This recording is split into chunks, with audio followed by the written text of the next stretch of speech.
ప్రియమైన దేవుని బిడ్డలారా, యేసుక్రీస్తు వారి నామములో మీకు వందనాలు. దేవుని వాక్యాలను మనం వెళ్దాము. గమనించండి, ఒక సత్యాన్ని మీకు చెప్పాలని నేను ఆశపడుతున్నాను. బైబిల్ ప్రకారంగా చూస్తే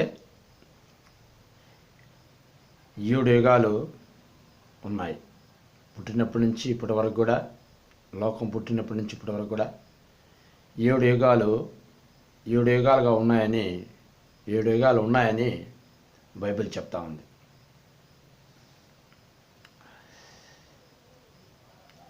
ఆ యుగాల పేర్లేంటి? ఇప్పుడు మనం ఏ యుగంలో ఉన్నాం?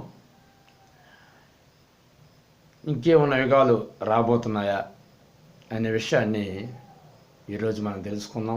ఎందుకంటే యుగాల గురించి చాలామంది చాలా రకాలుగా చెప్పారు.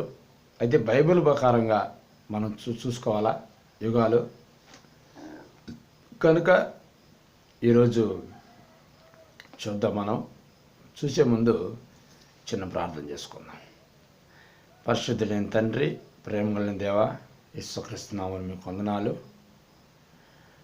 బైబిల్ ప్రకారంగా ఎన్ని యుగాలు ఉన్నాయి, ఆ యుగాల గురించి తెలుసుకున్న కృపను మాకు దయచేయండి. మీరు ఇచ్చిన జ్ఞానాన్ని బట్టి మీకు వందనాలు. మీ సన్నిధి ప్రభా ఇక్కడ ఉంచండి. ప్రభా నీకు స్తోత్రాలు. ఈ వాక్యం వింటున్న ప్రతి బిడ్డ హృదయంలో ప్రభా మంచి జ్ఞానాన్ని కలిగించండి.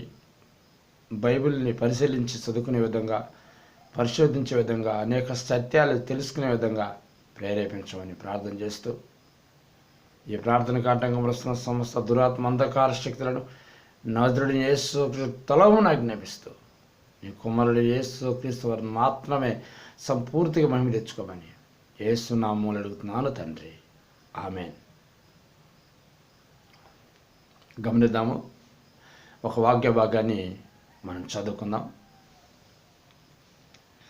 గలతీయులు రాసిన పత్రిక 1వ అధ్యాయము 4వ వచనం చదువుకుందాం. 4వ వచనం. మన తండ్రి అయిన దేవుని చిత్త ప్రకారము క్రీస్తు మనలను ప్రస్తుతపు దుష్ట కాలములో నుండి విమోచింపవలని మన పాపముల నిమిత్తము తను తాను అప్పగించుకున్నాను. గమనిస్తున్నారా ప్రియమైన సహోదరులారా? దుష్టకాలము అనే దగ్గర ఫుట్ నోట్లో దుష్టయుగము అని రాయబడింది. అంటే యేసుక్రీస్తు వారు వచ్చిన యుగము దుష్టకాలము.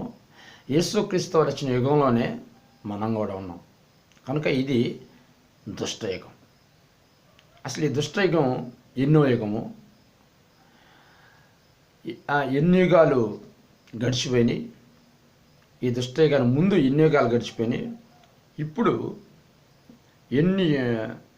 ఇంకా ఎన్ని యుగాలు రాబోతున్నాయి ఇప్పుడు మనం తెలుసుకుందాం. ఆ యుగాల పేర్లు కూడా నేను చెప్తాను, ఒకసారి గమనించండి. ఫస్ట్ యుగం పేరు అనాదియుగం. 2వ యుగం పేరు అజ్ఞాన యుగం. 3వ యుగం పేరు మనస్సాక్షి యుగం. 4వ యుగం పేరు ధర్మశాస్త్ర యుగం. 5వ యుగం పేరు దుష్టయుగం. 6వ యుగం పేరు వెయ్యేండ్ల యుగం. 7వ యుగం పేరు శాశ్వత యుగం. ఇవి 7 యుగాలు అన్నమాట. ఈ దుష్టయుగం అనేది 5వ యుగంలో మనం ఉన్నాం. యేసుక్రీస్తు వారు కూడా 5వ యుగంలో వచ్చి తను తాను బలిగా అర్పించుకున్నాడు. ఇక్కడ చూడండి, 4 యుగాలు ముందు వెళ్ళిపోయినాయి. ఇప్పుడు మనం ఉంటున్న యుగం దుష్టయుగం. ఈ మనం ఉంటున్న యుగం దుష్టయుగం అని ఎందుకు రాయబడిందంటే, ఎందుకు దేవుడు రాయించాడంటే, ఇప్పుడు దుష్టుడు పరిపాలన చేస్తున్నాడు. చాలామంది నమ్మరు ఈ విషయం. ఈ లోకమంతా కూడా దుష్టుని యందు ఉన్నది. గమనించండి,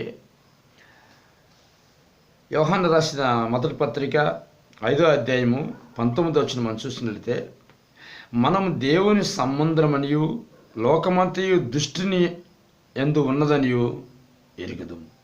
చూసారా? మనం యేసు ప్రభువుని నమ్మిన వాళ్ళు మాత్రమే దేవుని సంబంధులు. మిగతా వాళ్ళందరూ కూడా, లోకంలో ఎంతమంది ఉన్నారో వాళ్ళందరూ కూడా దుష్టుని సంబంధులు, దుష్టుని ఎందున్నారు. ఇంకా పుట్టినట్లు చూస్తే దుష్టుని ఎందు పడి ఉన్నారు అంటే లోకమంతా కూడా దుష్టుని ఎందు ఉంది. ప్రస్తుతం ఈ యుగం అంతా కూడా దుష్టుని ఎందు పడింది కాబట్టి దీన్ని దుష్ట యుగం అన్నాడు దేవుడు. అసలు యుగాలన్నీ కూడా దేవుడు సృష్టించినయే.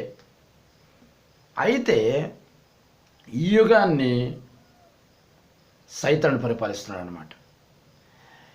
యుగాల సృష్టికర్త యేసుక్రీస్తు వారైతే పరిపాలన మాత్రము దుష్టుడు పరిపాలిస్తున్నాడు. ఎందుకంటే ఆదాము చేసిన పాపాన్ని బట్టి దుష్టుడికి ఈ యుగాన్ని పరిపాలించే అధికారం వచ్చింది.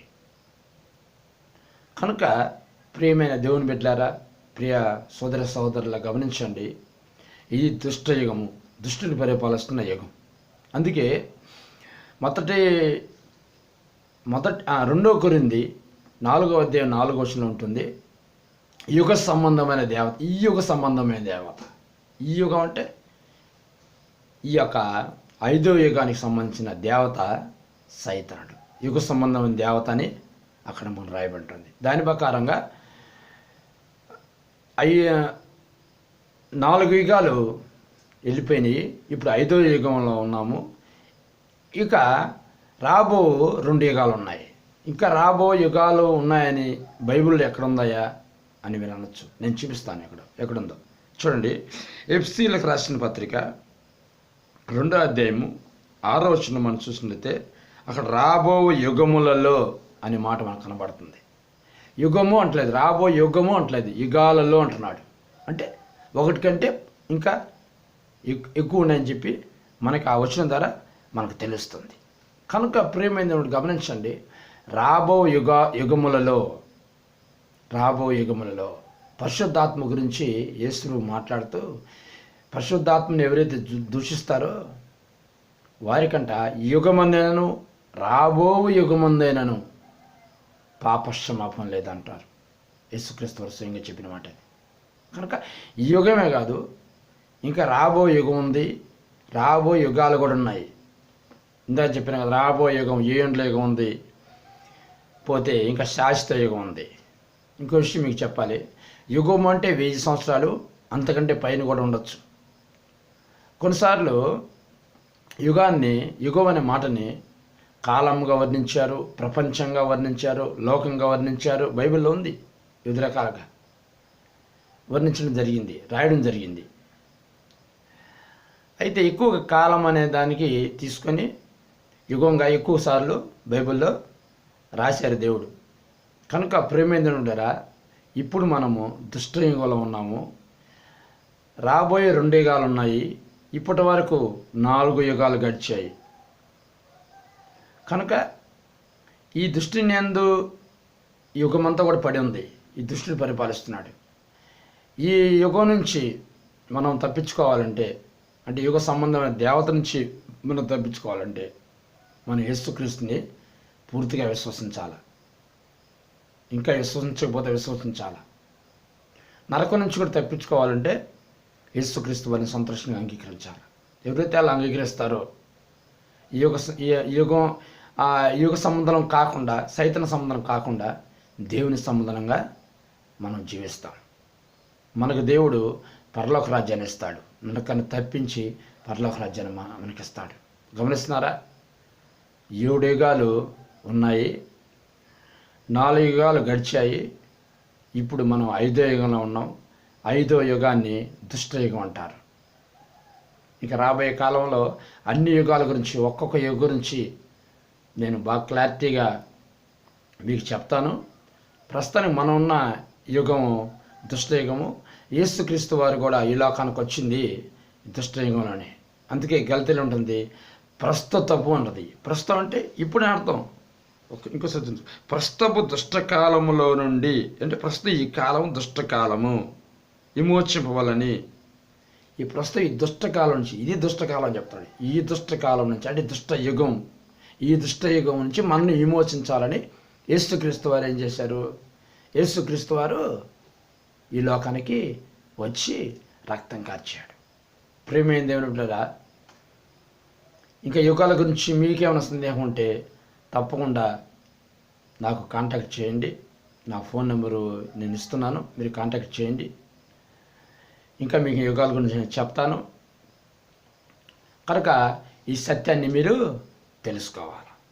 అలా తెలుసుకోవడం కాదు, ఈ ఈ వీడియోని అనేకులకు షేర్ చేయండి. అనేకులు ఈ సత్యాలు తెలుసుకునే విధంగా మీరు సహాయపడతారు.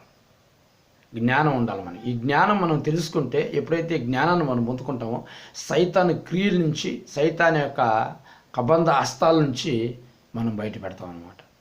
కనుక యుగ సంబంధ దేవత అయిన సైతాన్ నుంచి, అపవాది నుంచి, అపవాద అనుచరుల నుంచి మనం బయటపడాలంటే దేవుని జ్ఞానం కంపల్సరీ. మనం 5వ యుగంలో ఉన్నాము. లోకమంతా కూడా దుష్టిని అందున్నది.